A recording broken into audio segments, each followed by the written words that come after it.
जय गुरुदेव, जय गुरुदेव, जय गुरुदेव, जय गुरुदेव। परम पुरुष गुरुदेव जी, जय गुरुदेव नाम। अलख अगम की पार में स्वामी तुम्हें प्रणाम। सतयुग से आज लो महिमा तेरो नाम। विविधि भांति गाए सभी रवि के सौ क्या राम। दाता सबके एक ही सदा रहे गुरुदेव। तिनको लाख प्रणाम है सतगुरु जय गुरुदेव। कोटि कोटि करूं वंदना अरब खरब प्रणाम। चरण कमल बिसरू नहीं जय गुरुदेव नाम। चरण कमल बिसरू नहीं जय गुरुदेव नाम।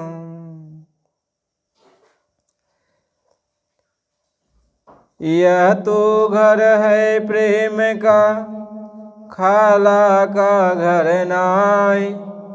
शीश उतारे भुइ धरे सो पैठे घर माय।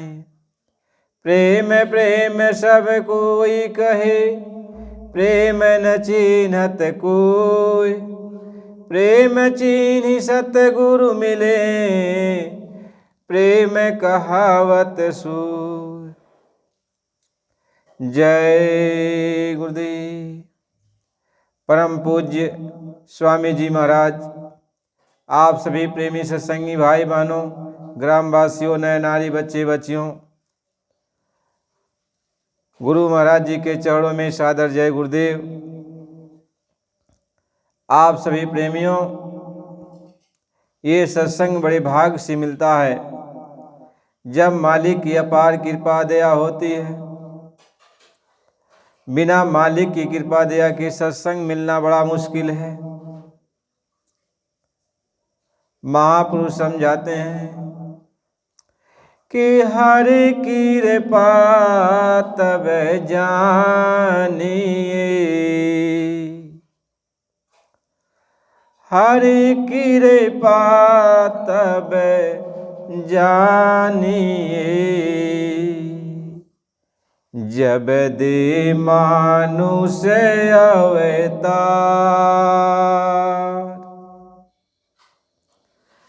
गुरु कृपा तब जानिए जब छुड़ावे संसार। कहते हैं कि भगवान की तभी कृपा हो जाती है, उनकी बड़ी दया हो जाती है जब हमें मानव तन मिल जाता है। यह मानव शरीर मिलना बड़ा मुश्किल है, लेकिन जब भगवान की कृपा हो जाती है तभी मिलता है। कह पुण्य पुंज मेलू पुण्य पुंज बिनु मिलहि न संता। और सत्संगति संसृत करियंता। बिना पुण्य के संतों महात्माओं का साथ नहीं मिलता है। और जब तक अनेकों जन्मों के पुण्य नहीं इकट्ठा होते तब तक ये मानव शरीर भी नहीं मिलता। महापुरुष इस बात को समझा रहे कि जब बहुत समय बीत गया, थोड़ा थोड़ा पुण्य इकट्ठा हुआ, तब ये मानव शरीर हमें आपको सबको मिली। का यही तन को अब सिमरहि दे, यही तन को अब सिमरहि दे, सो देहि भजो हरि की से। कहते हैं इस मानव शरीर को पाने के लिए देवी देवता भी तरसते हैं और वो भी भगवान से प्रार्थना करते हैं कि हमें मानव शरीर मिल जाए। कहीं यही तन को अब सिमरहि देव, असो देहि भजो हरि की सी। कहते हैं आप तो आपको मिल गया जो देवताओं को भी नहीं मिलता। ये मानव शरीर देवताओं को भी मिलना बड़ा मुश्किल है, और देवता भी मालिक से प्रार्थना करते हैं कि हमको भी मानव शरीर मिल जाए तो हम भी अपना काम कर लें, अपनी आत्मा का कल्याण कर लें। लेकिन देवी देवताओं को मानव शरीर नहीं मिलता। और यह जो मानव शरीर आपको मिला है यह सृष्टि का सिरमौर है, यानी इससे ऊंचा शरीर और कोई हो नहीं सकता। यह बड़े भाग्य से मानव शरीर हमें आपको सबको मिला है। कहते हैं बड़े भाग्य मानुष तन पावा, सुर दुर्लभ सद ग्रंथन गावा। ये शरीर देवी देवताओं को मिलना बड़ा मुश्किल है। ये सारे धर्म ग्रंथ है, शास्त्र पुराण वेद सभी लोग ये बेखाम बखान करते हैं कि यह मानव शरीर बहुत ही बेशकीमती है, यह अनमोल है, इसका कोई कीमत नहीं लगा सकता। कैसो देहि भजो हरि की शिव। अब आपको ये मानव शरीर मिल गया तो भगवान की थोड़ी सेवा कर लो, भगवान की पूजा कर लो। और यह शरीर आपको किस लिए मिला है? कैसा धन धाम मोक्ष करे द्वारा, पाइन जेहि पर लोक संवारा। यह साधना करने का, भजन करने का महात्मा समझाते हैं। यह एक स्थान है, यह मानव मंदिर है। यह साधना करने के लिए, आत्मा को जगाने के लिए, परमात्मा से भेंट करने के लिए यह मानव शरीर सबको दिया गया। महापुरुष समझाते हैं कि भजहु गोविंद भूलि मत जाहूं, भजहु गोविंद भूलि मत जाहूं, मानुष जन्म का यही लाहूं।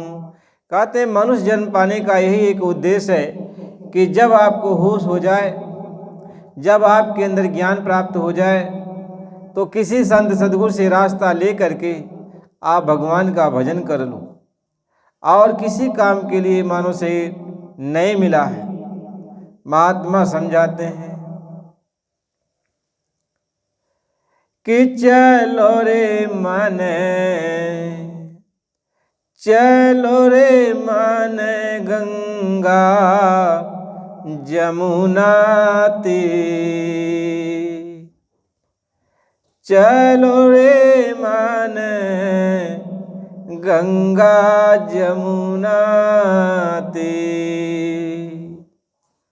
और गंगा जमुना निर्मल पानी, शीतल हूत शरीर। चलो रे मन गंगा जमुना तीर। महात्मा समझा रहे कि ऐ मन, अब तुम्हें मानो शरीर मिल गया तो गंगा जमुना के किनारे चलो, गंगा जमुना के पास चलो, वहाँ स्नान करो, तुम्हारा शरीर शीतल हो जाएगा। महापुरुष समझा रहे कि गंगा जमुना में आप जाके स्नान करो और गंगा जमुना के तीर पे संत महात्मा रहते हैं और उनकी खोज करो। और जब संत महात्मा मिल जाएंगे तभी तुम्हारे जीवात्मा का कल्याण होगा। इसलिए महात्मा समझाते हैं कि तीर्थ गए एक फल और संत मिले फल चार। सतगुरु मिले अनंत फल कहत कबीर विचार। महात्मा ये समझाते, जब आप तीर्थ में जाओ तो वहाँ एक खोज करो कि किसी संत महात्मा से हमसे भेंट हो जाए, किसी कामिल मुर्शिद से हमसे भेंट हो जाए जो हमारी जीवात्मा का, हमारी आत्मा का कल्याण कर दें। महात्मा इसी बात को समझाते हैं।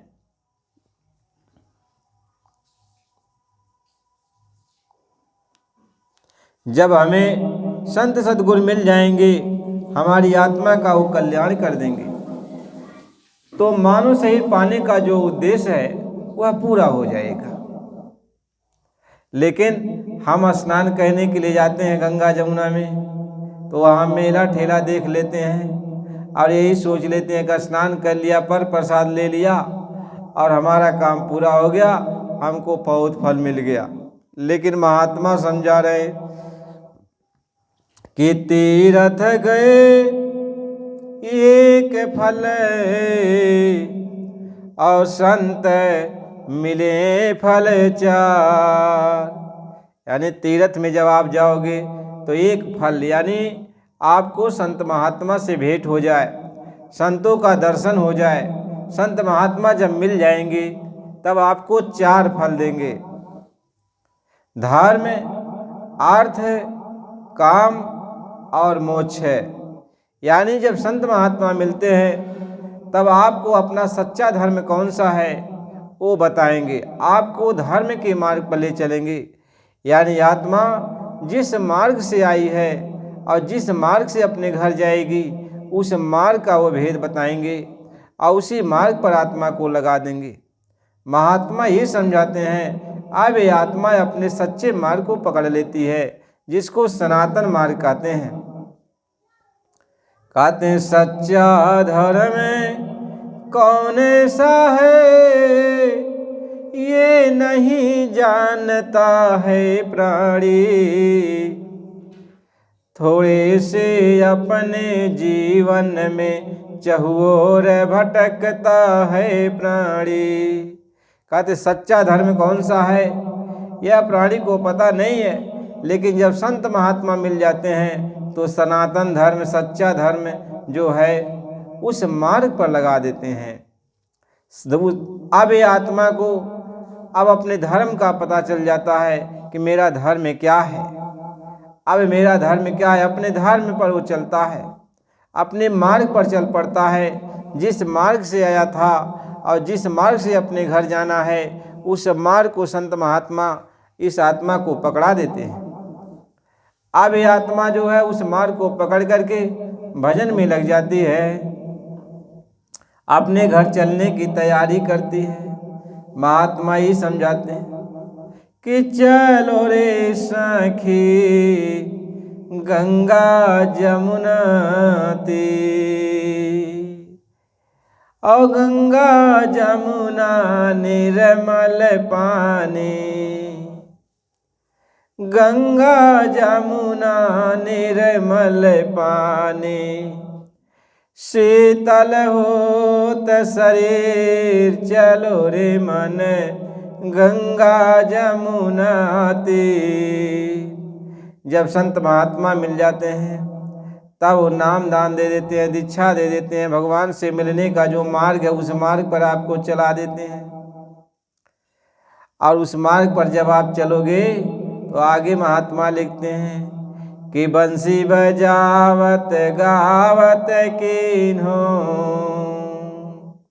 बंसी बजावत गावत कीन्हो, संग लियो रे बलबीर, चलो रे मन गंगा जमुना तीर, चलो रे मन गंगा जमुना तीर। आप गंगा जमुना के किनारे महात्मा लगा देते हैं, सच्चे मार्ग पर लगा देते हैं। अंदर में जो गंगा जमुना की कलकल की ध्वनि आ रही, आवाज़ आ रही है, और बीन बांसुरी की आवाज़ सुनाई पड़ रही। काते बंसी बजावत गावत कीन हो, और संगलियो रे बलबीर। अब अंदर में उस धुन को ये आत्मा सुनने लगती है। बड़ी मीठी मीठी सुरीली सुरीली आवाज़ आती है। महात्मा समझाते हैं अभी आत्मा उसको सुनकर मस्त हो जाती है, और उस ध्वनि को सुनते सुनते आत्मा अपने घर की तरफ चलने लगती है। महापुरुष लिखते हैं अब उस ध्वनि में क्या है, जब मालिक की आवाज़, गंगा जमुना की आवाज़ जब निकलती है, कलकल की जब आवाज़ निकलती है, बंसी की ध्वनि निकलती है, तो महात्मा लिखते हैं कि उस आवाज़ में रस है, अमृत बरसता है। अब आत्मा अमृत पीती है।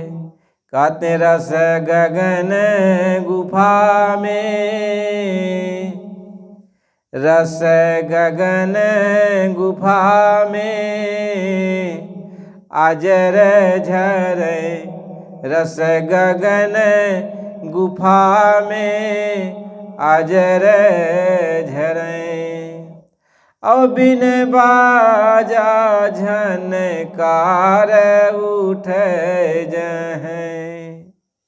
वहाँ बाजा गाजा नहीं बज रहा है कि कोई बजा रहा है, अपने आप वो बाजा बज रहा है, अपने आप झनकारे उठ रही हैं। कि बिन बाजा झनकार उठ जहें, और समूझी परे जावे ध्यान धरे, समूझी परे जावे ध्यान धरे।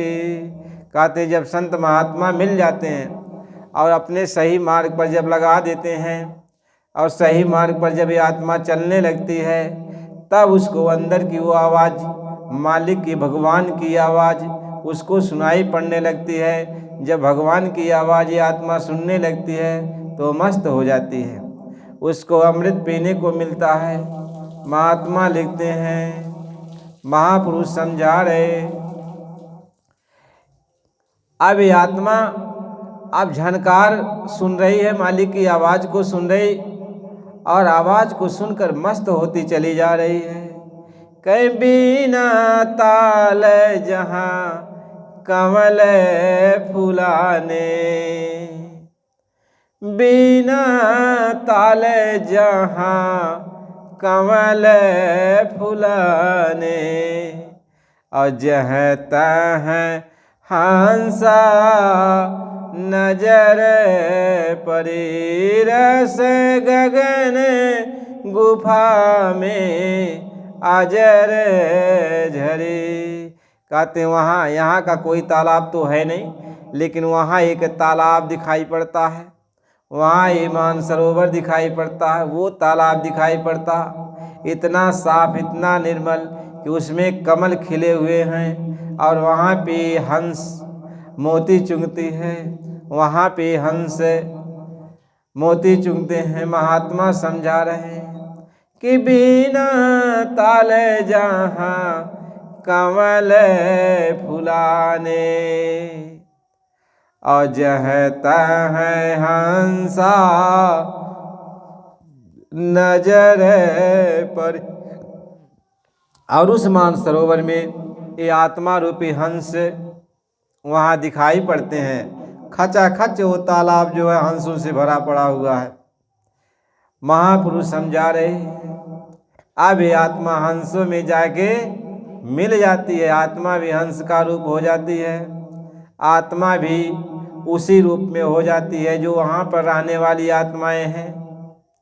महात्मा समझाते हैं कि बिना सिप जहाँ मोती उपजे, कहते वहाँ समुद्र नहीं दिखाई पड़ता, लेकिन वहाँ सीप नहीं दिखाई पड़ता, लेकिन वहाँ पर जो है उस तालाब में सीप नहीं है, लेकिन मोती निकल रहा है, मोती की चमक आ रही है, जगह जगह जगह जगह पूरा भरा हुआ है मोतियों से।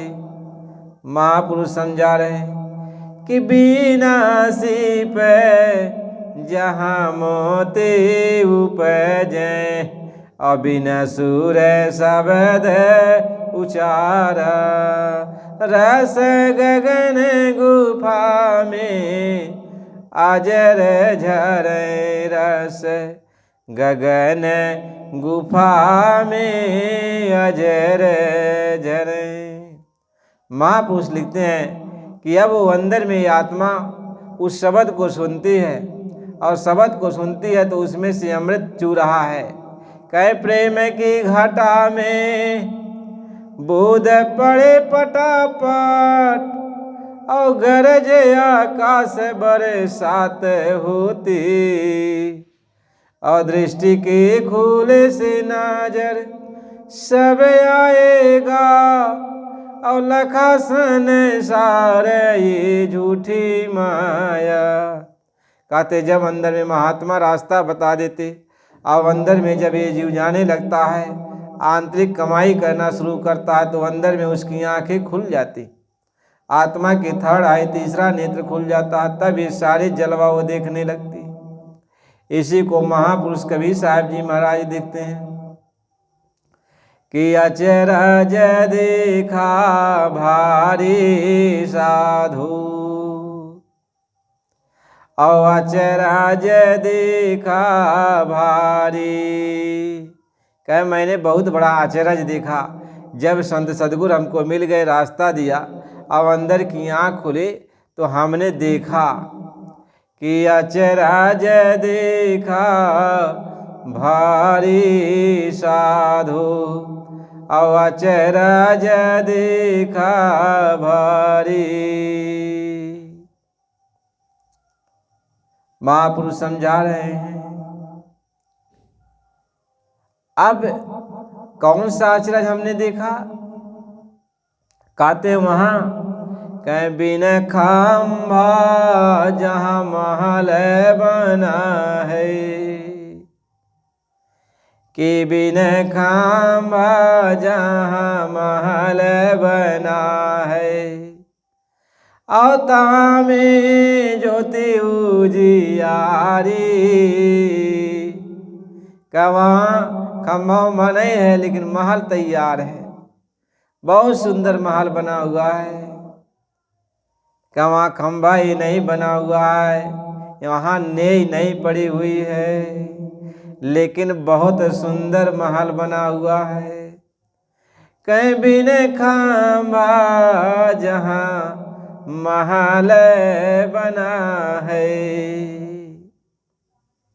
कहते महल तो बिना खंभा के बना है, और बिना ज्योति उजियारी, वहाँ कोई ज्योति नहीं जल रही, वहाँ कोई सूरज चंद्रमा नहीं उगे, लेकिन पूरा उजियाला है, पूरा उजाला है। कहते बिना ज्योति उजियारी, अचरज देखा भारी साधु, और अचरज देखा भारी। और क्या कहते हैं? कह बिना भूमि के महल बना है। जमीनियों नहीं बा, धरती भी वहाँ ये नहीं है, फिर भी वह महल तैयार है। कि बिना भूमि के महल बना है। कहते भूमि नहीं है लेकिन महल दिखाई पड़ रहा, उस महल में क्या है? बिना भूमि के महल बना है, अवता में ज्योति उजियारी। उसमें हमने देखा कि बिना भूमि के वो महल बना है, मंदिर बना है, उसमें ज्योति जल रही है, उसमें रोशनी जल रही है।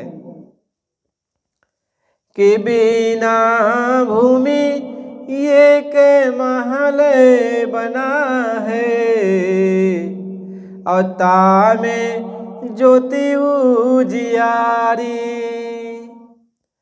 अचरज देखा भारी साधु, और अचरज देखा भारी।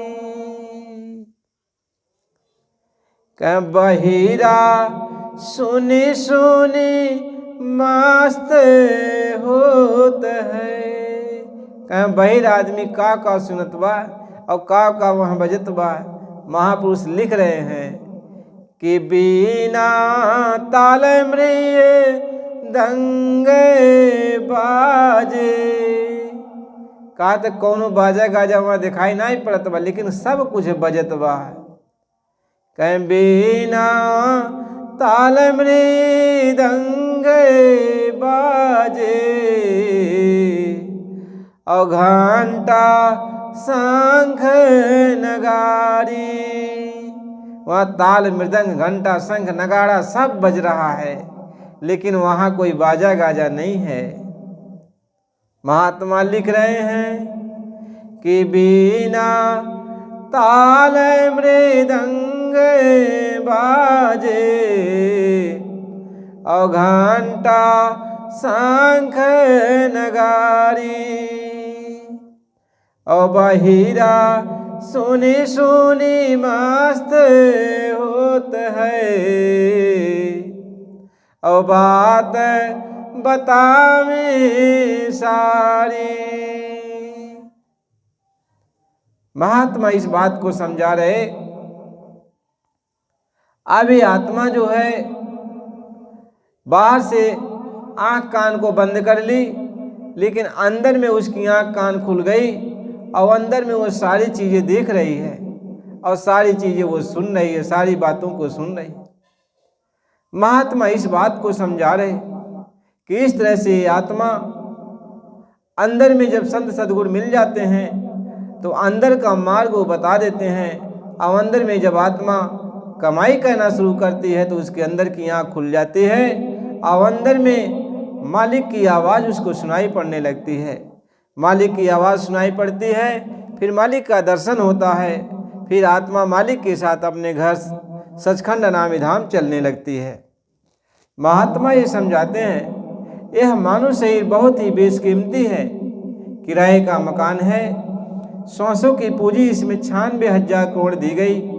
यह श्वासों की पूंजी जैसे जो खर्च करता है वैसे कम होती चली जाती है, उसी के अनुसार यह जीवात्मा यहाँ पे रहती है। श्वासों की पूंजी जब खत्म हो जाती है तब यह जीवात्मा इस शरीर को छोड़ देती है। महात्मा इस बात को समझा रहे, महात्मा इस बात को बताते हैं। इसलिए प्रेमी भाई बहनों, जब भी यह शरीर आपको मिला, अब इस शरीर से कुछ काम कर लो, कुछ अपना काम कर लो। महात्मा इस बात को समझा रहे। अब अपना काम क्या है? अपनी आत्मा को जगाना। आप अपनी आत्मा को जगाओ और जगा करके परमात्मा से भेंट करो। यह शरीर पाने का यही उद्देश्य है और कोई उद्देश्य नहीं है। कहीं यह तन कै फल विषय न भाई, स्वर्गहु स्वल्प अंत दुखदाई। यह शरीर पाने का जो फल है वह यही है कि यह शरीर आपको मिला तो आप किसी संत महात्मा से रास्ता लेकर और भगवान से मिलने की कोशिश करो। अपनी आत्मा को जगाओ। और किसी काम के लिए यह शरीर आपको नहीं दिया गया, क्योंकि और काम करने के लिए तो 84 लाख जोनियाँ मौजूद हैं। देखो कितने जानवर हैं, कितने जीव जंतु हैं, सब पेट के धंधे के लिए रात दिन दौड़ते रहते हैं। केवल मनुष्य ही रहे एक ऐसा शरीर है जो कर्म जोनी है। इसमें आप कर्म करके अपनी आत्मा को इस भवसागर से पार करा सकते हैं, और किसी जोनी में यह अधिकार नहीं है। और जोनियों में अधिकार होता तो देवी देवता भी चले जाते। देवी देवता भी एक जोनी है, उसमें भोग जो नहीं है वो, यानी स्वर्ग वैकुंठ में देवी देवता जो रहते हैं वह आनंद लेते हैं, वह भोग भोगते हैं, और जब उनका भोग खत्म हो जाता है तब वो फिर मृत्युलोक में भेज दिए जाते हैं। सेठ साहूकार के यहाँ, राजा महाराजा के यहाँ वो आके जन्म लेते हैं और जन्म से उनको सुख सुविधा मिल जाती है। और जब जन्म से सुख सुविधा मिल जाती है तो वो दुनिया का आयशो आराम भोगते भोगते अब पाप कर्मों में इतना लिप्त हो जाते हैं कि उनको भगवान से मिलने का, भगवान के पास जाने का, अपनी आत्मा को जगाने का उनको फुर्सत ही नहीं मिलता। अब तप चुक राज और राज चुक नर का।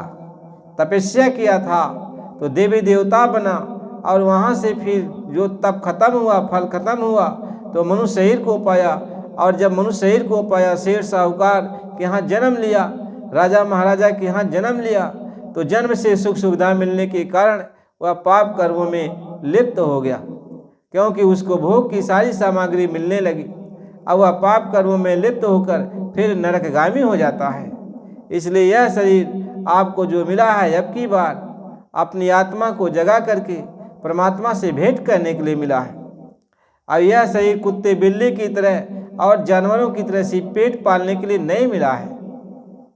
महात्मा समझाते हैं इस शरीर को पा करके जिसने अपनी आत्मा का कल्याण नहीं किया वो जो है जघन्य अपराधी है, वह आत्मा हत्यारा है, क्योंकि और कोई शरीर नहीं है जिसमें आत्मा का कल्याण किया जा सके। इसलिए सबको चाहिए कि अपनी आत्मा का कल्याण करने के लिए अपने किसी भी महात्मा से रास्ता लेकर, जो पहुंचा हुआ महात्मा है, जो मालिक से मिला जुला है, उससे रास्ता लेकर के तुम कमाई करके अपने घर निकल चलो। यही सबसे बड़ी होशियारी है। और यदि यह काम आप नहीं करते हो तो अपने पैरों पर कुल्हाड़ी मारते हो।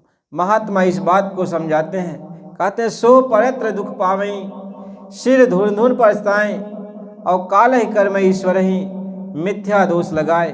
वह बाद में काल को, कर्म को, भगवान को, सबको दोष लगाता है कि भगवान ने मेरे साथ ऐसा नाइंसाफ़ी किया। यदि भगवान हमारा साथ दिए होते तो ऐसा नहीं होता। भगवान ने आपको सब कुछ दिया, मनुष्य शरीर दिया, सुंदर शरीर दिया, हष्टपुष्ट शरीर दिया, हर तरह से आपको दिया। अरे परिवार भी आपने बसा लिया, शादी विवाह भी कर लिया, बाल बच्चे भी हो गए, सारी सुख सुविधा भी आपको मिल गई, आपको नमक रोटी तो मिल रहा है, फिर आप क्यों नहीं भगवान का भजन करते हो। महात्मा ये समझाते हैं ये 4 दिन की जिंदगी है, ये चंद्र रोजा है, फिर अंधेरी रात है, फिर आगे अंधेरी रात आ जाएगी, फिर कौन तुम्हें समझाएगा और कौन तुम्हें बताएगा। इसलिए जब तक तुम्हारे आत्मा इस शरीर में है तो जाग जाओ और भगवान का भजन कर लो। महात्मा ये समझाते हैं आप भगवान का भजन कर लो, और नहीं तो और कोई मार्ग नहीं है, यही शरीर है। महापुरुष लिखते हैं कि अब की बेरियां, अब की बार तू जतन कर ले। कह करो जतन साखी, करो जतन साखी, साई मिलन की।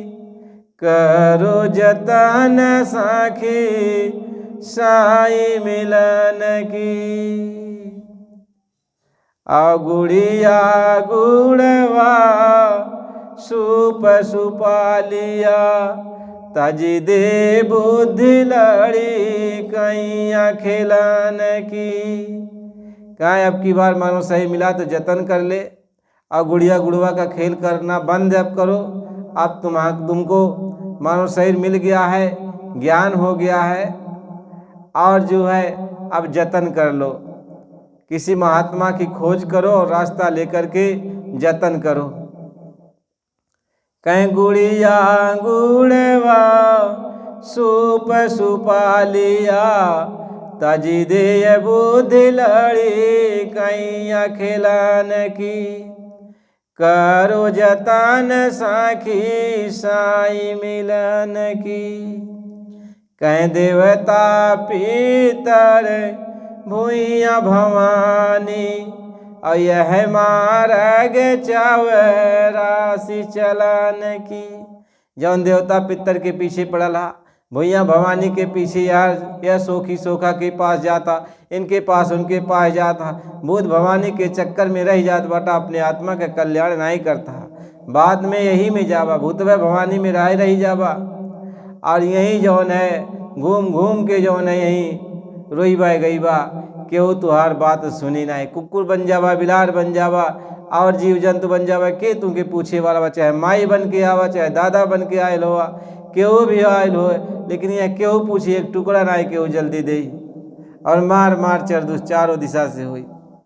महात्मा ही समझावे ने के जानत बा हमार दादा आ गई नहीं, माई आ गई नहीं, और दरवाजे पे खड़ा है, एक एक रोटी खा दिन तरसत बाट, केहू जानत बा। लेकिन केहू के दादा माई तो है, केहू के तो बिटिया बेटवा जरूरे हैं। आज जौन है कुगति कई हो गई, लेकिन आते कर्म अपन ना सुधरले के नाते आज कुत्ते बिल्ली का जोनी और नाना प्रकार के जीव जंतु का जोनी पाए के आज भटकत है, के उनके पुकार सुने वाला बा। महात्मा ही समझावे ने अब समय बा तो कुछ जतन कैले भगवान से मिलले के, अपने आत्मा के कल्याण करे खातिर महात्मा के खोज कैले, कुछ रास्ता ले ले। कहते देवता पितर भूया भवानी, और यह मार्ग चौरासी चलन की, और करो जतन साखी साई मिलन की। कहते करो जतन सखी साई मिलन की, तो मालिक से मिलने के जतन कैले, फिर इस समय मिली नहीं, फिर इस समय हाथ आई हुई नहीं। कहीं काया नागर अजब रंग बांगला, और साई की सेज जहाँ लागी फूलान की। कहीं काया नगर है, एक ऊंचे शिखर पर मालिक का सेज बिछल बा, भगवान के सेज बिछल बा, भगवान वहाँ बैठल हैं, लेकिन यह शरीर में भगवान बैठे, लेकिन उनसे भेंट नहीं करे चाहता। दुनिया में दौड़ा था यार वर भागा था, लेकिन तुम्हारे शरीर के अंदर भगवान बैठल है ऊंचे शिखर पर, लेकिन उनसे भेंट नहीं करे चाहता। तोरे कैसन नादान के हुई। कह काया नागर अजब रंग बांगला, और साई की सेज जहाँ लागी फूलन की। और तन मन धान सब अर्पण कर वहाँ, और सूरत संभार पारूं पैया सजन की। कह दोनों आँखों के मध्य भाग में जहाँ माता बहने बिंदी लगाती, पंडित लोग चंदन लगाते, टीका लगाते, उसी जगह पर ही आत्मा भी बैठी है और परमात्मा भी बैठे हैं। अपना सारा ध्यान ख्याल वहाँ पे लगाओ और भगवान को याद करो, भगवान मिल जाएगा। कह चित्रकूट के घाट पे भाई संतन की भीड़, और स्वामी दास चंदन रगड़े और तिलक देते रघुवीर। कात महात्मा समझावत हैं वही जगह पर जहाँ तिलक सब लगावला भगवान वहीं बैठल हैं। और काहे न महात्मा के खोज के भगवान से भेंट कैले, काहे से महात्मा ही जाने न भगवान से कैसे मिलल जा सकाला, और केहू नहीं जान सकाला। केवल उन्हीं के पास वो जुक्ति बा कि यह शरीर में वो भगवान के दर्शन करा सके न, और केहू नहीं करा सकाला। कहते तन मन धान सब अर्पण करे वहाँ, और सूरत समारी पारूं पैया सजान की। करो जतन साखी साई मिलन की। कहते कबीर निर्भय भयहंसा, और कुंजी बताए दियो ताला खुलान की। और करो जतन साखी साई मिलन की। क्या हमने आपको कुंजी बता दी कि मानव शरीर मिल गया है, अब आप संतों महात्माओं की खोज कर लो, उनसे अपने घर जाने का रास्ता ले लो, और वही रास्ता जब दे देंगे तो अपने अंदर दोनों आँखों के मध्य भाग में ध्यान ख्याल लगा करके जैसा वो बताते हैं उसी के अनुसार तुम साधना करके भगवान से भेंट कर सकते हो। यही हमने कुंजी तुम्हें बता दिया, इससे ताला खुल जाएगा, भगवान से भेंट हो जाएगी, और कोई उपाय नहीं है। मालिक समझाते हैं प्रेमी भाई बहनों, ये मानो शरीर मिलना बड़ा मुश्किल है, अब की बार मिल गया है तो इससे अपने आत्मा का कल्याण कर लो। प्रेमियों, ये सत्संग बड़े भाग से मिलता है और सत्संग आपको मिल रहा है तो आप सत्संग को पूरा सुना करो, और जब आप पूरा सुना करोगे तो आपको पूरा लाभ होगा। आपके तन मन के ऊपर की लगी हुई जो गंदगी है, ये गंदगी साफ होगी, आपका मन निर्मल पवित्र होने लगेगा, आपके अंदर विचार शुद्ध हो जाएंगे, आप भगवान से मिलने के लिए रास्ता खोजोगे, संतों महात्माओं की कदर करोगे। आपकी आत्मा जब निर्मल हो जाएगी तो कोई न कोई महात्मा जरूर आपसे मिल जाएंगे, और आपसे जब मिल जाएंगे तो अपने घर जाने का भेद बता देंगे। इसलिए प्रेमी भाई बहनों, आप जो ये सत्संग सुन रहे हो, ये लगातार सत्संग वीडियो के माध्यम से जा रहा है। ये चैनल का नाम है जय गुरुदेव हरिनाथ। इस चैनल के माध्यम से आपको ये सत्संग दिया जा रहा है। आप बराबर सत्संग सुना करो, और नए प्रेमी यदि हो तो इसको जो है आप सब्सक्राइब कर दो, ताकि आपके पास बराबर ये सत्संग जाया करे, और इसको लाइक कमेंट ये सब किया करो, और सत्संग बराबर सुना करो। देखो सत्संग सुनने से कितना फ़ायदा होगा ये तो आपको पता चलेगा, लेकिन जब बराबर सत्संग सुनोगे तब। जय गुरुदेव। अगला वीडियो आपको फिर कल मिलेगा, इसलिए लगातार ये सत्संग जारी किया गया है। समय का संदेश भी आपको दिया जाएगा, जैसा मालिक की इच्छा होगी तो आप सत्संग में लगे रहो। जय गुरुदेव।